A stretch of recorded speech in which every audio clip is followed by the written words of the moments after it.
Hi everybody, Jo here. Thanks for joining me today. As always, lovely to have your company. Now, I thought we'd have a bit of a play today. This is one design I've come up with, but it is very much a feminine design. So, lovely Tina left me a comment and said, could I show more masculine designs? And I do agree. I'm so sorry. I do tend to go for the florals. You know what I'm like, a bit of a tinker. So this is perfect, and I'm just going to put a masculine take on this design. I'll let you have a look at this one first. And what I've used is some fabulous new Greyboard products that we've got at Lavinia. They've been out now for I think possibly a week. I record these videos between you and me 2 weeks in advance, so I think it's possibly a week, 2 weeks. And if I bring them in, now obviously when you get yours, you will have full packs. As you can see, I've been playing. So we've got these clocks, and we've got clocks 1 and clocks 2. And obviously I've popped some out. And on the one I've got here, I've put my almost fob watch clock, I don't know, handle on it. Make your own words up for whatever you want to call that. And the one I'm going to do with a male theme, I've coloured, and there's some clock hands, and I've coloured those.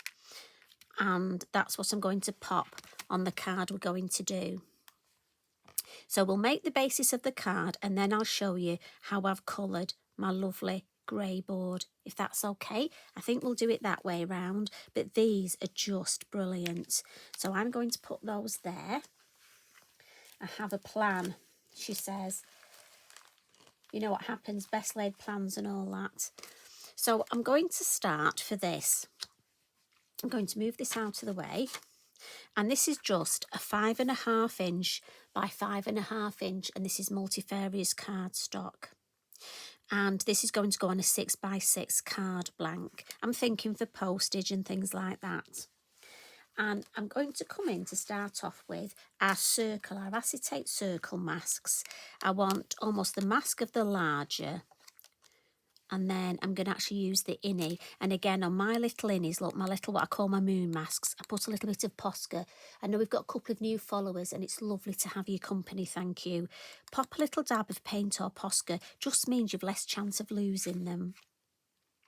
Now, what we're going to do is we're just going to add some colour to this. Now, I've gone for Sahara, almost for a vintage feel. I'm thinking male card, so I'm going to go a bit vintage.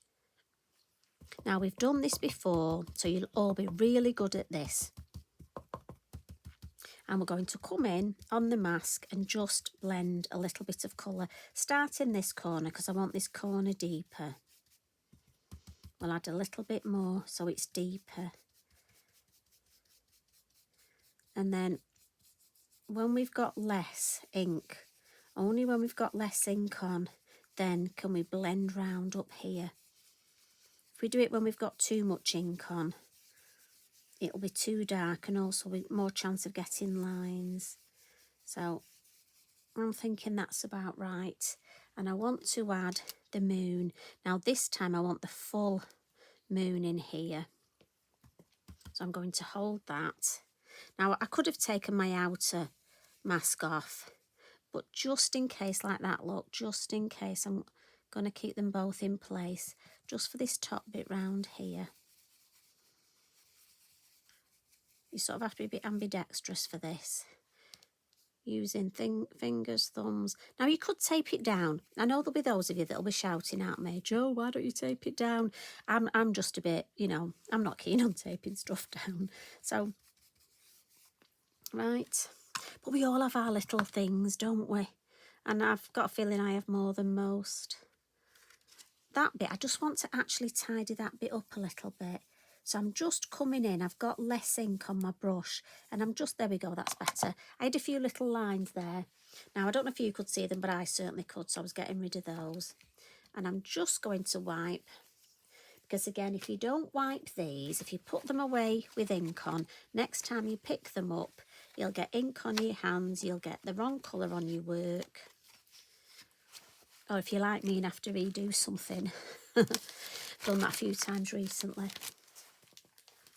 Now, what I have done on a piece of copy paper, look, I've actually drawn a circle of the mask and cut it out. So I've made myself a copy paper, and as you can see, I have used this rather a lot. And what I'm going to do is do a little bit of stamping now. I'm just going to turn this to the side. And the stamp I'm going to use is this lovely fairy fir tree, and it's a small one. And my idea is to stamp some of the fir trees in here. But a little tip, before we start stamping, I'm going to pop my lovely clock, look, on here, and look at that. Would you believe it's just the right size? So I need to be mindful if I stamp. Normally, I'd probably stamp the tree here, you see. But if I do, I think that's going to be too tall. So I need to really think, if I'm going to put that there, I possibly want my trees more there. Does that make sense? Or am I overthinking it? So that's what I'm thinking of. So I need to think that in my head. So I'm just turning it sideways because I just find it easier stamping sideways. So I'll pop the mask on, and I'm going to use pine cone for this. And I'm coming in with my VersaFine Clay, my permanent ink. So I'm being mindful, telling myself, I said about the middle, didn't I? So there we go. We've done it now anyway. So let's have a first, and let's have a little second generation there. And that's lovely. It just helps with that perspective and depth. And I don't want to overcook this. So I'll have another, should we go 3? And then maybe just the tip there. We want an odd number, don't we? So I'm thinking just a little bit there. Yeah. Right, let's have a look at that. So I like that composition. It's not overcooking it. And I'm thinking if we put this, yeah, happy with that. Oh, we did that okay, didn't we? Now I want to do a little bit of faux bleaching. So I'm going to pop this back on here only because I don't want to get water splats on the rest of my card. I've got my fan brush in my water pot, and I'll just come in and we'll add a little bit of faux bleaching just onto there. There we go. And then I'll move that, and I'll just clean my stamp.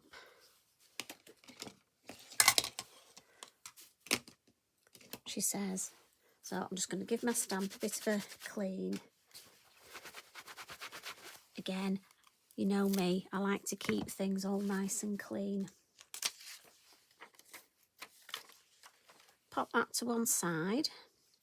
And I'm just going to give this a little bit of a, I like to just blot mine just to see how the faux bleaching's going. So let me just, oh yeah, that's enough. I don't want it to be too, so that's nice. I'm happy with that. So I'm going to pop that there, and I'll just show you with the Greyboard how I colour my Greyboard. Lots of different ways of colouring the Greyboard. Oh, we've got so many products you can use. So if I don't want to lose my Greyboard I've already coloured.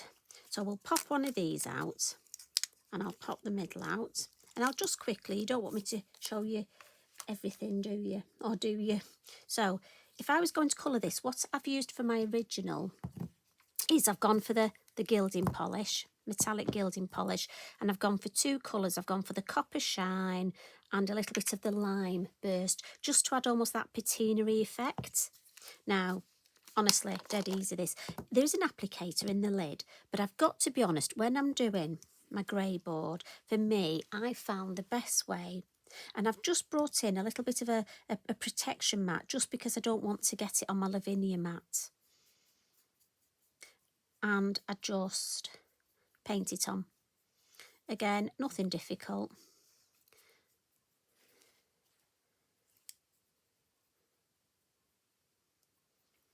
But I literally, make sure you go around the edge or go around the middle.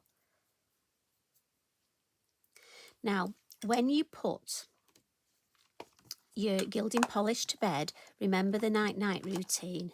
So I'm going to open my bottle, spritz, night-night, spritz twice, remember night-night, lid on. Now to add the little bit of patina effect, what I did was, got to be honest, I just popped my finger and then I just literally added a little bit, just where I wanted it, just like that, can you? And as that dries, I'm just going to wipe my finger. I could have used my brush, but to be honest, and remember, it's water-based, just wipes off, look. Now again, because I've been into my pot, we need the little bit of night-night, lid on, job done. And then I will put that to one side. Now a little hint and tip, we have got the most fabulous numbers and cogs as well. Give you a little look there. So at the same time, normally when I've got my gilding polishes out and I've got it on my finger, I tend to do a few. So I'd have some cogs ready and then they're ready for when I've got a card that needs them. So I'll just pop this. Now I am running out of one side and I can't put it on the floor next to me because Eric's fast asleep. I'm going to put that over there. Make sure we haven't got any on here. So here's the lovely card that we did. And I'll just run my heat tool. I'm sure it's dry, but we'll run the heat tool over it just to be certain. Here's our lovely pieces.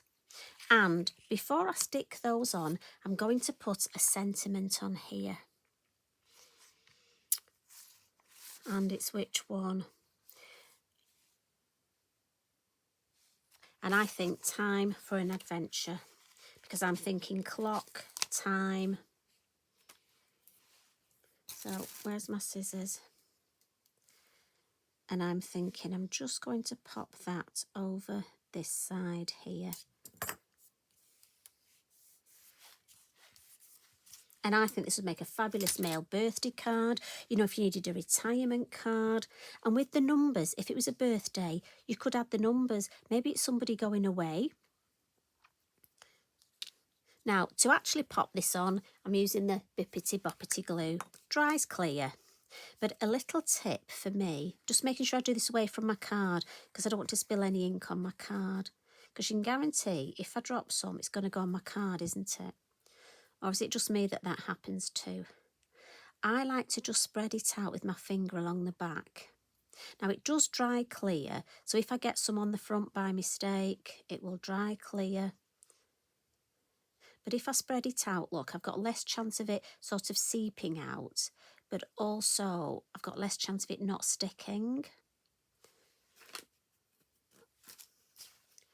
Let me have a look at the front. Now I need to make sure I've got this the right way, don't I? So I reckon that's 12 and that's 6. A little bit of wiggle time.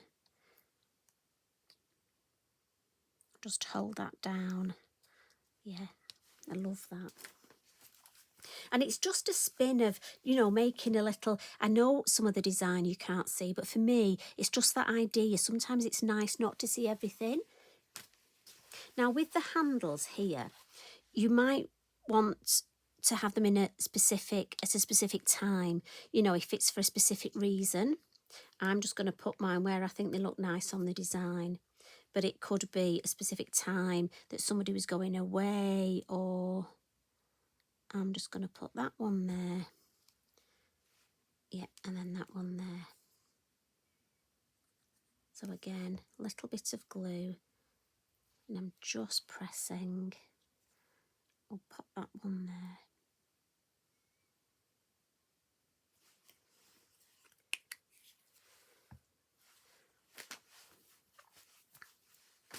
Now, you could leave it like that if you wanted. I'm just going to come in with a few little Posca splats.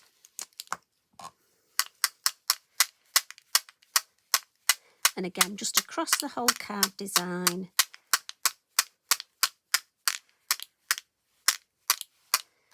There we go. Put my pen away. And this for me has got so many, using the clock around the aperture, I was thinking of so many designs. Do you know, once I started playing with this, look at that. If you were having a party, imagine you could put it the time that the party, a wedding. There are so many things that you can do with this. And, like I say, a fabulous mail card. So I'll bring them both in. So this is the one we've made today, obviously, and here we've got just an alternative. Now, with this, I did think we used to call these the lovely dandelion. This is the tall dandelion stamp. We called them dandelion clocks when I was little, or I should say younger, because I'm still little. And so I thought that was quite a play on the theme of clocks and time, and that's why I had to pop time flies. But again, that's probably me overthinking it. Well, Tina, I hope you like some ideas there for a male-themed card. And this is definitely time for an adventure. So have a look on the website at the Greyboard. Honestly, I think you're going to really love them. As I say, so many products you can use to colour them. Let me know what you think. As always, I love to hear from you. Okay, everybody. I'll see you again soon. Love and hugs from me. Bye for now.